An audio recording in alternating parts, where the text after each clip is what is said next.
संजय राऊतांचे भाऊ संदीप राऊतांना ईडीनं नोटीस बजावलेली आहे। खिचडी घोटाळ्यामध्ये संदीप राऊतांना ईडीचं हे समन्स बजावण्यात आलंय। आम्ही गुडघे टेकणार नाहीत आणि तसे लोक नाही आहोत असं संजय राऊतांनी म्हटलेलं आहे।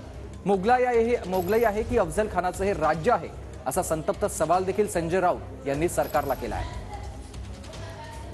संदीप राऊत यांना नोटीस आली आहे, मला माहिती आहे। त्यांचं हॉटेल आहे, त्या हॉटेलमध्ये खिचडीसाठी त्यांचं किचन वापरण्यात आलं आणि माझ्या मुलीने त्यांना मदत केली। याविषयी ईडी नोटीस पाठवते। किती हास्यास्पद आणि मूर्खपणा आहे हे। काय चाललंय राज्यामध्ये? का मोगलाई चालू आहे का? मोदींचं राज्य आहे का औरंगजेबाचं राज्य? कोणाचं राज्य आहे? महाराष्ट्रामध्ये देवेंद्र फडणवीसचं राज्य आहे की अफजल खान शाहिस्ता खानाचं राज्य आहे की निजामशाही आलेली आहे? आम्ही गुडघे टेकणारे लोक नाही आहोत। तुमची बायका परत परदेशात जाऊन राहतायत लंडनमध्ये, कुठून आले पैसे? त्याचे प्रायोजक कोण आहेत? आज ज्या पद्धतीनं आमच्या लोकांना बोलवत आहेत हे बेकायदेशीरपणे, त्यांनाही आम्ही आरोपीच्या पिंजऱ्यात उभे करू। जा हवं ते करा। काय आम्ही हे बघ, हे जे घर आहे ना, हे डरपोक लोकांचं घर नाही आहे।